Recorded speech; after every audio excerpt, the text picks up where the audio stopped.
I'm Joshua Squires, and this is SEO in 2025.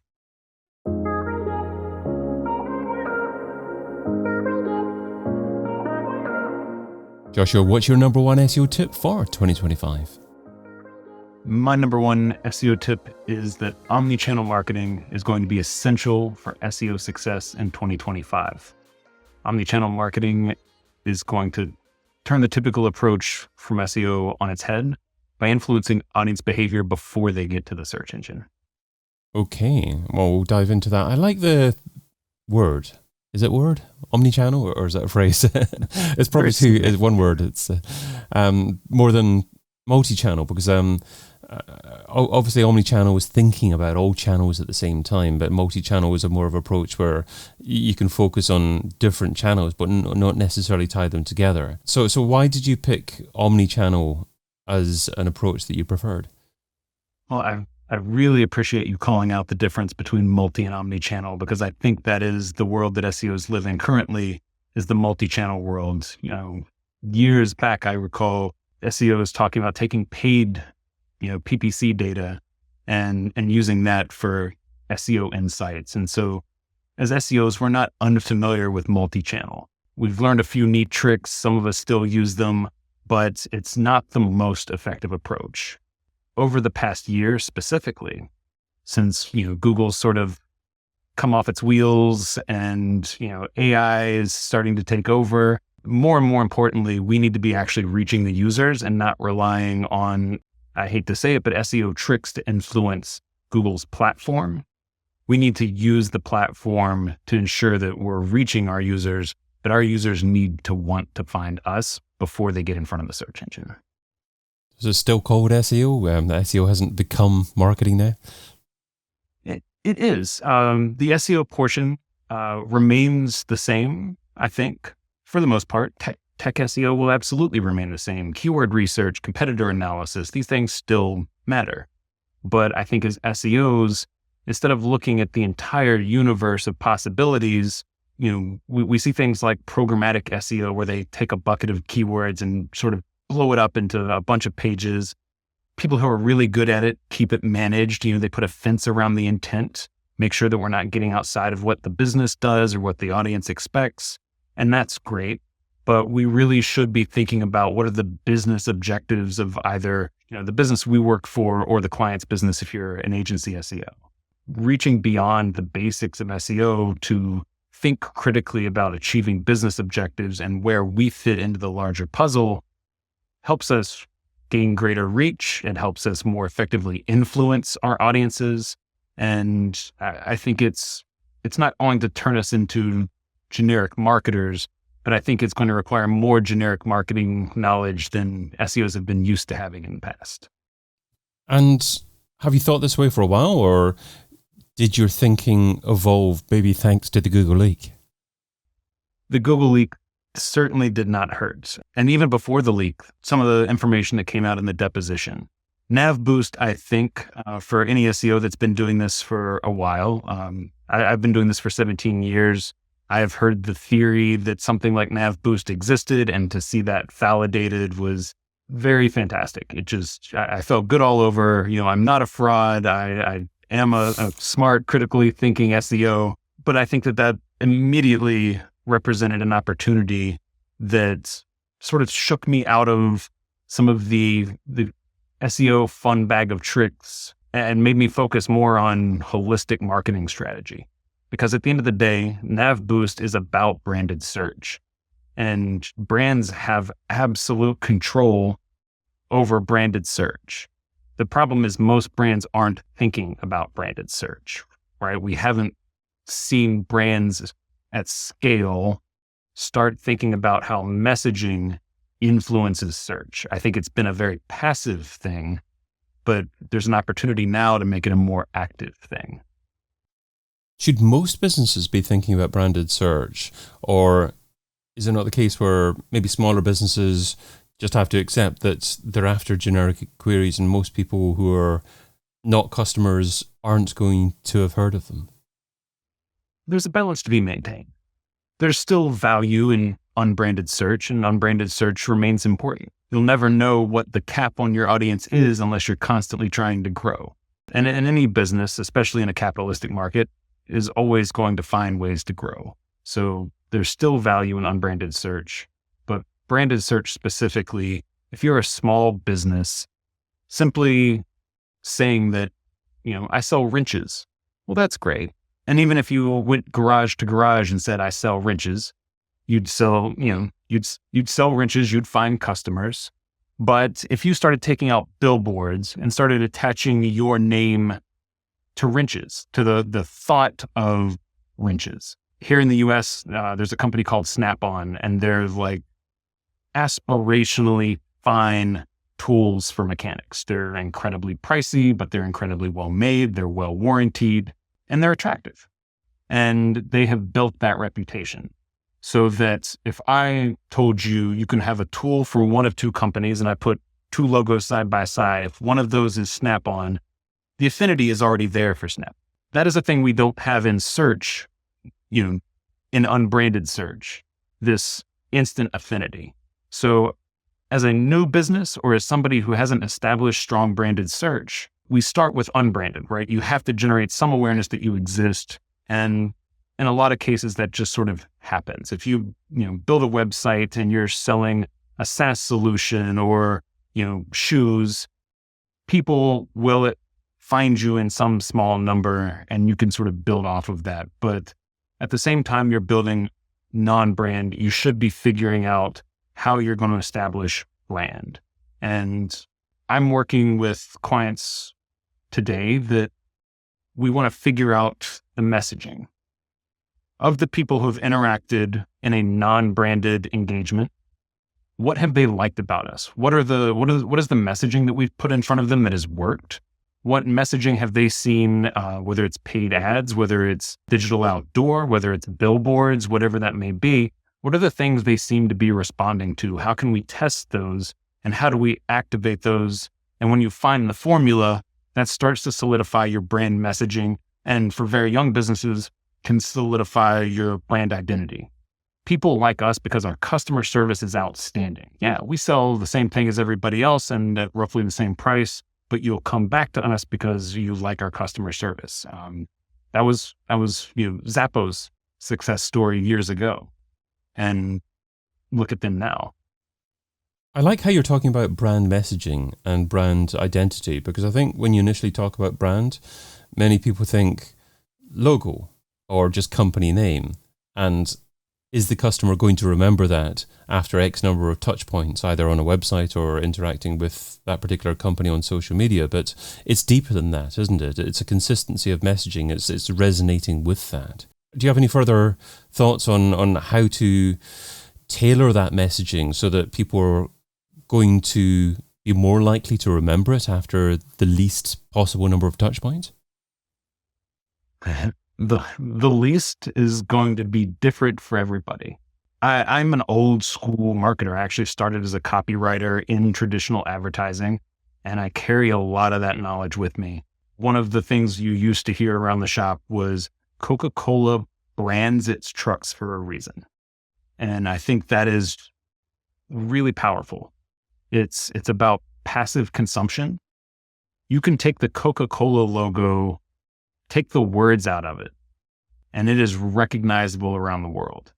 I believe there was somebody, a major news organization, I think, had an article where they played this game where they took traditional logos and took the text out and just tried to see if around the world could you identify these global corporations, and they could. And brands like Coca-Cola and McDonald's and Nike are just universal. There's something to be said for connecting the visual to the feeling about the brand and the actual experience shopping at the brand. How do you leave people with a feeling, though, when they visit your site, they consume your content, and that could be on your site or on social media or somewhere else, but you want to leave them with that feeling of, okay, I'm not ready to do business yet, but they're the ones I'm going to go back to when I am ready? It really comes down to knowing who your ideal customer profile is. It's something else that I think a lot of businesses these days haven't really meaningfully thought about and don't really stick to. you need to build your core audience, and you want to go for the largest possible core audience. And if you can define that well, you can define their interests pretty well. My favorite example is the pet goods company Chewy. If you have a pet, they are, without argument, one of the best places to shop because they feel about your pet the way you feel about your pet. Getting things like birthday emails for our dog, is just enough of an interaction. It doesn't require me to do anything. They're not asking me to buy. There's no link to like, hey, by the way, buy something for your dog's birthday. They don't do that. It's just a nice email, and that has a lot of meaning. And so you can take simple interactions that matter to your users along the lines of what your business does. And I think some people have veered outside that in the past and been successful. Not many, but some do. I think Cards Against Humanity was a great example. They just have these crazy PR stunts, and the whole concept is outlandish PR stunts from a company that is itself an outlandish product. And that works for them, but that's going to be too broad for standard commerce. You can't translate that into pipe fittings or, gloves or what have you. It's really on you to know who your audience is and what sort of lives do they lead, and how can you connect with them in ways that matter and are, for lack of a better term, real. The internet has gone very hard since the early 2000s into authentic engagement, and inauthenticity really stands out and rubs people the wrong way. Yeah, absolutely. So I was being a bit flippant earlier on when I was talking about, is SEO really SEO anymore? Is it not just marketing? But it could actually go the other way, because SEO can help many other marketing channels in this omni-channel approach that you're talking about there. So how do SEOs reach out to other channels, and more importantly, how do they actually go about assisting them with perhaps data or insights that can blend everything together more effectively? It's a fantastic question. I'm a helpful person. I like helping other people. And would you believe it? Humans respond best when you offer them assistance. As an SEO, whether it's in an agency, whether it's in-house, I like to go to other departments and say, hey, what KPIs are you working on? What are you guys driving towards this quarter, this year? What's the big activity? And have them tell me. And then I want to think critically about where I plug into that. What touch points that they have that could also be mine. My favorite example is email, because I think email is hands down the most underrated channel, doesn't get the love that it should, and it's got an affinity for SEO that most SEOs overlook. So I'll go to email, and obviously they want signups, and they want qualified signups. And as SEOs, we inform the content on the page. We inform the title tags that people are going to see and drive clicks into those pages where the signups exist. Instead of having these passive signups, SEOs can offer to work with the email team on these landing pages, on the messaging. Great opportunity to go drag your PPC pals into it as well. Hey, what sort of ads are you guys running? What's the text on those? What are the highest CTRs? And now that you've got everyone around a table, start plotting a path, whether it's from the first PPC click or a remarketing click or a search click to that page where everyone's driving to a single thing, and then follow the KPIs through the funnel. So if it's an informational page, having that user come to the page, read the information, and just sort of presenting them with an email sign-up form, they're probably just going to leave, right? The information would have to be really fantastic for them to just drop an email address. For white papers like you see in SaaS, sometimes there's enough of a lead in that they will, but for most folks, that email opt-in gets passed up. So tuning your click-through rates in PPC and SEO, not for the raw click-through rate from those platforms, tune them to which CTAs are priming users to submit their email address once they get to those pages. It's been a long time, but there was a study years back that showed that messaging in paid search, when optimized for raw CTR, wasn't as effective at driving email signups as, optimizing that language for the email signup itself. You'd have a slightly lower click-through rate from PPC, but the signups would be higher. And finding that equilibrium was really effective. And if you can do it for PPC, you can do it for SEO as well. And I think that's one of the great projects to really kick off these sort of initiatives, because it's something that involves everybody, and you're going to net out a yield that benefits everyone as well. And 2025, of course, we're seeing much more interaction with AI, AI-driven search experience. Can an omnichannel approach assist with discoverability in these AI-powered results? Really great question.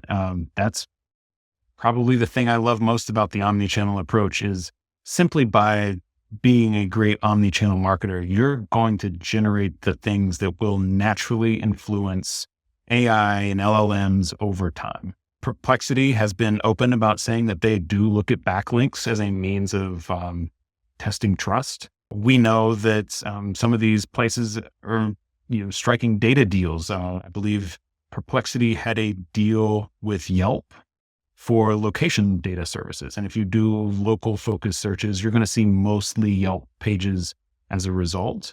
The links that they show as sources. So we have the ability to influence those things as omnichannel marketers. So if my omnichannel strategy is in part built on driving positive reviews to review platforms like Yelp, having a higher volume, higher quality reviews on Yelp when I get surfaced in Perplexity, we're already there. But we didn't do it for Perplexity. We did it as part of a cohesive strategy that allows us to be sort of everywhere at once. So as you do all the things omnichannel does, is you're shoring up strategy and messaging and branding across all of these channels, you'll naturally influence the LLMs by creating these assets. If an SEO is struggling for time, what should they stop doing right now so they can spend more time thinking about omnichannel marketing in 2025? There's so many things, and this year in particular, it feels like everything's on fire. How could you ever put anything down? The best tip I have is to stop chasing the shiny things. I think in the past year and a half, SEOs have been presented with so many shiny objects. We've talked about AI and LLMs, retrieval augmented generation, and Mike King's been on a tear with some of his absolutely fantastic technical SEO around those topics, and that's fantastic. But I think the time for SEOs to get up to speed on those skills, to understand them at the level they'll need to execute them with the necessary level of perfection to be effective is so high. You could do this 20 times over before you got good at those skills, and you'll have bigger returns because you're not focused on just one or two platforms. So put the shiny things away, read, stay abreast, but you don't have to go learn how to program an LLM or dive deep into machine learning to be an effective SEO in 2025. Joshua Squires is Associate Director of SEO at AMSIF, and you can find him over at joshua-squires.com. Joshua, thanks so much for being part of SEO in 2025. Thank you. I've been your host, David Bain. Get your copy of SEO in 2025, the book, over at SEOin2025.com.